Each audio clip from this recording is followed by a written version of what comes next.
महाराष्ट्र संतोष भाईचा खून दाबण्यासाठी, खून दाबायसाठी. अरे त्या गरीबाच्या लेकराला न्याय दे रे. संतोष देशमुखांचं कुटुंब उन्हात पडलंय, डोळ्यात पाणी आहे. थोड्या तरी लाभ धरा तुमच्या लेकीच्या. तुमच्या पोराच्या डोळ्यात पाणी असतं तर तुम्ही ही भूमिका केली असती का? तसांच्या घरातलं जर असं झालं तर आमच्या सारख्याने खून करणाऱ्याच्या घरी जायचं का भेटायला? जायचं का भेटायला? इतकी वाईट वागणूक तुम्ही आपल्या समाजाच्या लोकांना देतात की ज्या गोरगरिबांना तुमच्यावरती विश्वास टाकला. तर आताच्या फोडाप्रमाणे माया केली. तुमच्या केसाला धक्का लागला तरी उभ्या महाराष्ट्र उभा राहणार होता तुमच्या बाजूला. आज कोणत्या दिशेला वाटचाल घेऊन चाललात तुम्ही? त्यांनी क्षमा मागायला हवी. त्यांना खुनवलं ते समोरचा. माझी काहीच इच्छा नाही, सोडत नाही. माझी इच्छाच नाही. माझा समाज आणि आम्ही खंबीर आहे. एक मिनिट, कोणाचा बाप आडवा येऊ देऊ, कसली अवलाद येऊ दे, तुम्ही मॅटर दाबून दाखवा. मग सांगतो तुम्हाला. तुम्ही एक बी सोडा त्याच्यातला एक. राज्यात उद्रेक झाला म्हणून समजत होता त्या दिवशी. मराठ्यांचा तिरस्कार करता काय बेतली? 15 महिन्याने त्या महादेव मुंडेंचं मॅटर बाहेर निघलं. 15 महिन्यानी काय चूक रे त्या? आणि अजून त्याचे आरोपी सापडलेले नाहीये. अजून त्या महादेव मुंडेला कोणी मारलं हे कळू शकलेलं नाहीये. कायची जातं भिद्रे? जातीचा संबंध जोडता विनाकारण. काय जातीचा संबंध आहे? ते जातीचे लोक गेला नाही जातन फतकळत राव. पैसे पैसे, सत्ता आणि गाड्या मिरवायच्या, फक्त एवढीच धुंदीत जगला. स्वतःची जात सुद्धा कापली. लाजा वाटल्या पाहिजेत यांना. आणि यांना भेटायला जाताय तुम्ही. हेच असणार ती टोळी, त्यांचं श्रद्धास्थान असणार. एक दिवस त्याला सुद्धा कलंक लावला यांनी. 2 फळ्या निर्माण केल्या ह्या धनंजय मुंडेच्या टोळीने. त्यांचं एवढं मोठं दैवत गरीब गोर गरीब लोकांचे विश्वभर दारिद्र्य पसरलं होतं. आरक्षण देऊन हे करून कुटाने करून त्यांना जवळ करून समाजाला प्रगतीकडे नेलं. त्यांचा मोठा नेता असणारा, जिवंत असणारे मरण यातना सुद्धा भोगायला लावला नाही. हीच टोळी असायला पाहिजे. आता आम्हाला शंका येते. कारण आता तुम्ही दबावानू धसांसारख्याला सुद्धा राजकीय दबावाखाली तुम्ही संतोष देशमुखांचा सुद्धा मॅटर दाबायचा प्रश्न करतात. पण याच्यात मनोज जरांगे एवढं लक्षात ठेवा, उभा आहे मधी. बघूया तुम्ही कसं मॅटर दाबता. आणखीन एक मुद्दा गेल्या काही दिवसात होता. सोमनाथ सूर्यवंशीच्या प्रकरणामध्ये सुद्धा सुरेश दत्त तिथं जातात, मध्यस्थी करण्याचा प्रयत्न करतात आणि माफ करून टाका असं म्हणतात. तिथं सुद्धा त्यांच्यावरती टीका झाली. म्हणजे ते दोन्ही बाजूने बॅटिंग करतायत. इकडे आंदोलन पण करतायत, तिकडे सरकारकडून पण बोलतायत. ही त्यांची बॅटिंग उघडकीस आली आता. अहो बाबा, तुम्ही म्हणता याचेच लोक आहे, तेवत्याचाच आहे. यांनी पालकमंत्री पद इकलं होतं हेच म्हणणार आहेत बीड जिल्ह्याचं. यांनीच योजना पैसे गोळा करायला लावले, खून करायला लावले, बलात्कार करायला लावले, छेडछाडी करायला लावल्यामध्ये लोकांवर मानसिक प्रेशर आणायचं. हेच सांगणार, हेच म्हणतात. खून करणाऱ्यापेक्षा घडून आणणारा मोठा, त्याला मोकळं का सोडलं? आणि हेच भेटायला जातात. असला माणूस म्हणजे बीड जिल्ह्याला आणि बीड जिल्ह्यातल्या वंजाऱ्याला सुद्धा कलंक आहे. यांचे शब्द आहे आणि हेच भेटायला जाते. म्हणजे याचा अर्थ काय?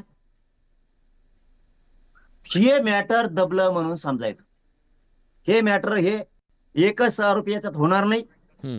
फरार आरोपी सापडणार नाही. मोबाईल ज्यांनी फेकून दिला तो सापडणार नाही. महादेव मुंडेंना न्याय मिळणार नाही. धनंजय मुंडेची भावजय आपण आमरण उपोषणाला बसायची त्याच्यावरती वेळ आली. आता कुठलाही PSI API सस्पेंड होणार नाही. धनंजय देशमुखांना धमकी दिलेला आरोपी होणार नाही. ज्यांनी ज्यांनी गाड्या पुरवल्या तेही आरोपी होणार नाहीत. त्या गाड्या सुद्धा सगळ्या सुटणार. ज्या आरोपी खून करून पळालेल्या आरोपींना ज्यांनी ज्यांनी घरी सांभाळलं तेही आता आरोपी होणार नाहीयेत.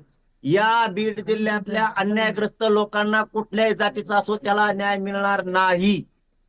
100% प्लॅनिंग ठरली आरोपी सोडून देण्याची, चार्जशीट फोडण्याची, पुरावे नष्ट करण्याची. हे सगळे बतावणी गोरगरीब मराठ्यांना गोड बोलून फसवण्याचे प्रकार सुरू झाले. आणि मराठ्यांना अपेक्षा नव्हती. आता तुम्ही सावध. आम्ही पहिलेच सावध आहेत. तुम्हाला तर चांगलंच माहिती आहे. आता एक तुम्ही अँकर आहेत म्हणून तुम्ही बोलणार नाही का? मला चांगलंच माहिती. पहिला सावध आहे. मी लयच नमुनेबाज माणूस. मी फक्त मराठ्यांशी प्रामाणिक आहे. मी ना कोणाच्या आमिषाला भेटतो, ना कोणाचं बळी पडतो, ना मला कोणाचे पैसे पाहिजेत, ना मला कोणाचं पद पाहिजे, मला काही नाही पाहिजे. मला फक्त गोरगरीब मराठ्यांना केलं असतं तर आतापर्यंत तुम्ही कुठल्या कुठे गेला असतात. पण आजही तुम्ही तिथेच आहात. तुम्ही कधी बळी पडला नाहीत. प्रयत्न किती झाले असतील, काय झालं असेल. पण आज ही लढाई पुढे नेणं खूप गरजेचं आहे. ही लढाई आता पुढे कशी नेणार? गोरगरीब मराठ्यांनी हे आंदोलन हातात घेतलेलं आहे आधीच, संतोष भाईच्या न्यायाचं आधीच. हे आता आले होते, मी बीडच्या सभेतच सांगितलं होतं, जोपर्यंत मराठ्यांकडून काम करते कुठल्याही पक्षाचा असो, ताकदीनं उभं राहायचं. सगळे आमदार उभं राहिले होते, 19 आजी माझी एक जीवानी. हो, आणि त्यातल्या आमदारांनी आणखीनही मराठ्यांचा विश्वास तोडलेला नाही, कुठल्या पक्षाचा असू द्या, धस सोडता. 19 पैकी एकाही आमदारानं, बीड जिल्ह्यातल्या आजीबाजी आमदारांना आणि खासदारांना, आजीबाजी 4 खासदारांना आणि 15-16 आजीबाजी आमदारांना विश्वास तोडलेला नाही. पक्षात कोणत्या असो धस सोडता. आम्ही समाज म्हणून देशमुख कुटुंबाच्या पाठीशी ठाम आहेत. येऊ दे कधी अडचण येऊ दे, अर्ध्या रात्री मराठ्यांच्या पोरं लागते त्या तयारीने.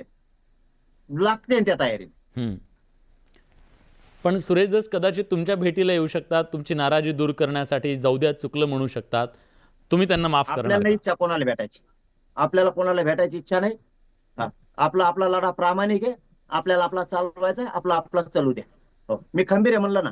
मी ना कुटुंब बघतो बडे दादा, खरं ना परिवार बघतो, ना पाहुणे रावरे बघतो, ना काय बघतो. समाजाला परिवार आणि कुटुंब मानलंय पठ्ठ्यानं. जीव समाजाच्या पायावर ठेवलाय मनोज जरांगे, समाजाच्या पायावर. कुठल्या दिवशी मरण येऊ द्या भोगायला तयार आहे मनोज जरांगे. समाजाच्या पाठीत कधीच खंजीर नाही खुपशेना.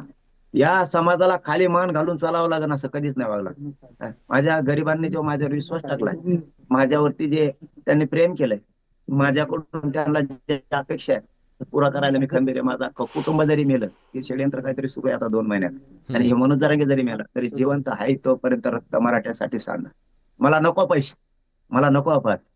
गरिबांच्या न्यायासाठी अर्ध्या रात्री सुद्धा लागल ती ताकद द्यायला मी तयार आहे. हटत नाही मी मराठ्यांशी, कधीच बेमानी या समाजाशी करणार नाही. कारण माझा समाज लय दिवसांनी एकत्र आलाय. आशा करीत होता दसनसारख्या लोकांकडून की पक्षाला पायाखाली तुडून गरिबांच्या पाठीशी उभा राहतील. त्या लोकांना गोड बोलून आम्हाला जेवायला वाढलं. कधी आमच्या अन्नात विष आम्हाला कळालंच नाही. आम्हाला माहितच नव्हतं की यांच्याकडून आम्हाला खरंच आमच्या अन्नात विष काढलं जाईल. आम्ही तुम्ही खूप दुखावलाय, डोळे झाकून काढला. मला नाही सहन होते, कारण मला जशी ही घटना कळाली ना, माझं डोकंच आऊट झालं. या समाजाने विश्वास ठेवायचा कोणावर?